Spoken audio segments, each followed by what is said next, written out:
I call Frankie Manning the Pied Piper of Lindy Hop. I think Frankie is such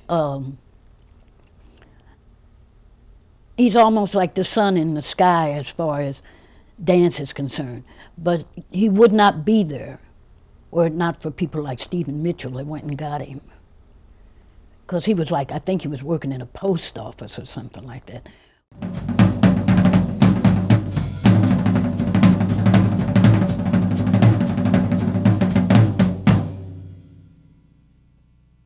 I got into the revival, well, like some years ago, but there was a story which I usually tell about Aaron Stephen and Stephen Mitchell, who came to me and they had asked me about teaching them how to dance or teaching them some points of the dance, because they had heard that I was, you know, from the old school, you know, like from Whitey's Lindy Hoppers.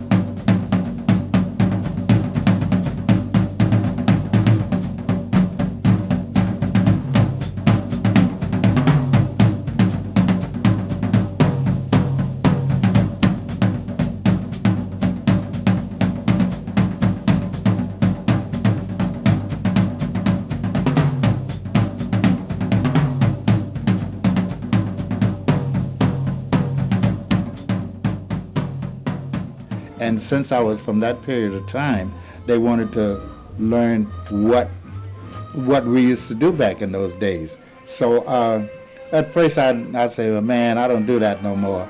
And of course, Frankie said he didn't teach, and so, but he said he would look at us, and we went to New York to have him look at us dance. I understand that they had gone to Bob Crease, who was like the president of New York Swing Dance Society, and asked him if they knew anything about, if there was anybody that they knew that did the dance, and Bob Crease told them about me. So they had looked up my name in the telephone book, and they said they ran across a lot of Mannings, but then they ran across my name, and when they called me, they said, they asked me over the phone, they said, well, are you Frankie Manning, the great dancer? So I said, well, I'm Frankie Manning. I don't know about the great dancer, but I'm Frankie Manning, you know. And I said, well, but I don't dance I don't teach dancing anymore. So they said, well, we would like for you to, you know, like teach with us. And that's how I kind of got started. Frankie was the person that actually changed my life. I was working with Frankie, and it was that first dance. Frankie was working with my partner in New York. And I said, Frankie, he was showing us all these tricks over the back. I had her hang it over my back and all the air steps, right? And I said, Frankie, we just danced with my partner one time through, one dance. And let me just see you just dance, right? That one dance changed my life. He changed his life every day. Oh, he's the best teacher in the world. But Frankie was the best Lindy Hopper ever.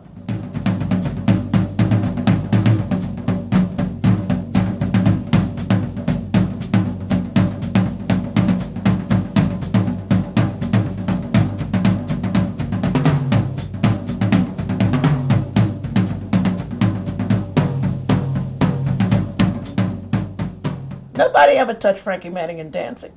Today he's the greatest teacher. I can't do what he does. I think it's great. That would drive me crazy. But nobody does what Frankie does. I teach in New York whenever I'm there.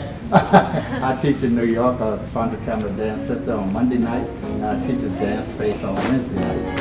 And I go dancing on Tuesday night and Thursday night. And then I go do a weekend. So I'm not very busy. Yeah, I've been very fortunate in that most of my weekends I do workshops.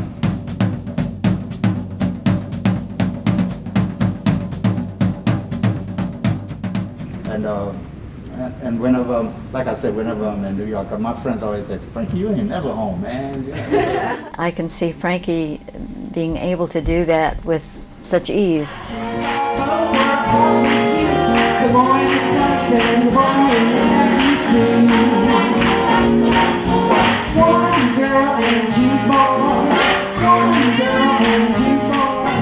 got the smoothest style of teaching I've ever seen. It's just great. Whenever I explain Frankie Manning to all my non-swing friends, I kind of talk to them that he's kind of like the god of swing, or the king of swing, and of Lindy Hop, and he's like B.B. King. They always go, oh yeah, okay, I know what you're talking about now. So it's kind of like that's the best way I can describe him. He's somebody who doesn't know who he is in the swing world.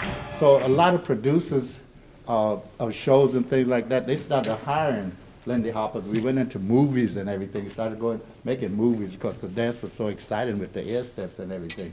So we made quite a few movies. We made A Day at the Races was the first one, and Everybody Sang with Judy Garland was one.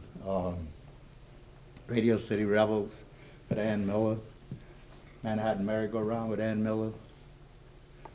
Hell's a Poppin', Keep Punching. Oh, a few movies we made. So I had a pretty good career.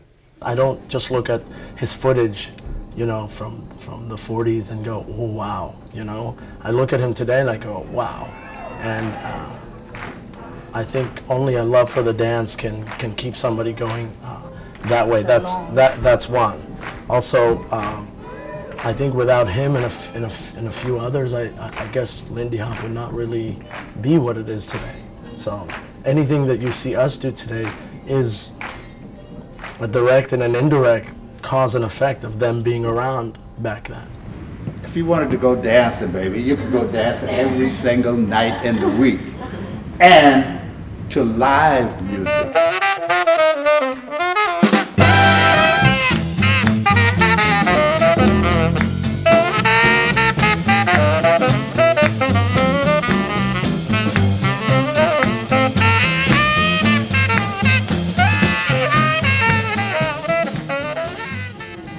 Live music, not taped, no CDs. Well, this is in the 30s and the 20s. They didn't have those. They didn't have CDs and tapes and all that stuff. So if you went to a dance, it was always live musicians there, a party or whatever, live musicians played. I think in one word is an inspiration to all of us, not only for dancing, but for the way he takes life. My schedule, which is a very, very busy one at this particular time. I'm going to Paris, France, and then I'm going to Toulouse, France. And then later on in the year, I'm going to Sweden and Oslo, Norway, and London. and I'm going to Australia. So I'm getting around a little bit. Just to have Frankie come and not even dance is great. So somebody say, they say, Frankie, you travel around so much, how do you do it? I said, well, it's simple. I go to the travel agency, I get a ticket, and then I get on the plane. That's how I do it. But it's just, I just do it. I mean, I like meeting, going to different places, meeting new people, and a lot of times I go to places that I haven't been to. As a matter of fact, I was in Moscow the earlier part of this year, and when I say I was in Moscow, that's Moscow, Idaho. Every time I see him, I tell him, I said, man, dude, I mean, I called him yesterday, for example, and all I ever get is his answer machine because he's always on the road, you know, but that's his life. He's a globetrotter, so to speak. Yeah, Frankie's a phenomenon. In fact, I wasn't really teasing, but I was teasing him the other day because I have decided to somewhat cut back in my travels, because I traveled all my young life. But we traveled in cars and trucks and trailers and things, and now I don't feel the desire to do that. And I was talking to Frankie because one workshop that I refused to go to, and I told him, I said, because I don't want to be another Frankie Manning. One Frankie Manning in this lifetime is plenty. Yeah, take it up. Hey, ho, hey, ho, freeze. Push down. But he would not be right he would not feel right if he wasn't traveling and spreading the word of Lindy Hop, and that's what it is. He feels like he's spreading the word of Lindy Hop. He feels like it's his mission in life to go out and help people learn how to dance. He's something else. I know the revival started like quite a few years ago, like in 84, 85, and like that, but it just seemed, from that period on, it just seemed to grow and grow and grow. And when I first started into it, it was, they had like an age group of like in the 30s and 40s and 50s and on up. And we used to say, man, if we could just get the young kids into this. Now, there's a lot of youngsters are into the dance. I like being with young people because I think that keeps you young, you know. A lot of times I like some of the young dancers, they say, well, Frankie, where you get all the energy from, you know? So I say, well, you know, you come to my workshop and you walk in there and you all, you know, you ready to dance, you know? When you walk out, you're like this, man, I'm tired. You know? And I'm walking like this, yeah. So I just stole all your energy. So I get energy from all you guys, and you know, like people say, well, Frankie, you're an inspiration to me, but they do not realize that you are my inspiration. You know, when like you guys sitting here, I mean, and everybody's like smiling, you know, they're having a good time, and that makes me feel so good, you know. And then the classes when you're dancing and you're smiling and you're talking to your people, I just feel so good when I see this. You know, I can go to dance, I can sit there all night just watching people on the floor dancing and enjoying themselves. It's really, that's what keeps me going. That's what keeps me young. Well, you certainly look young. You look very young. Thank you. Musicians, they would love to actually be in the presence of Count Basie, Duke Ellington. Man, we got Frankie.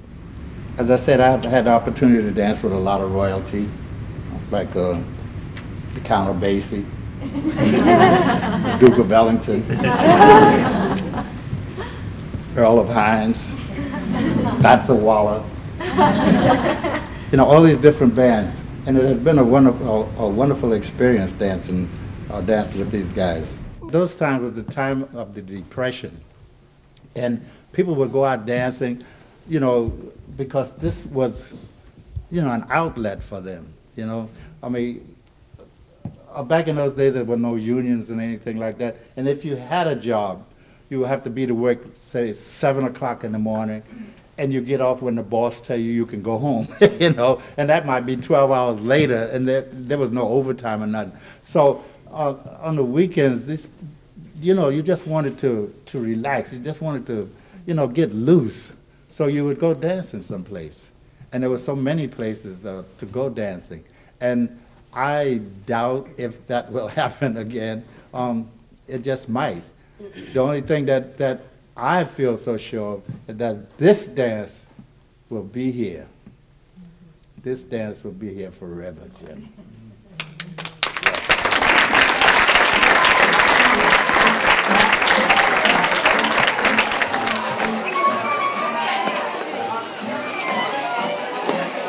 Ha ha ha ha!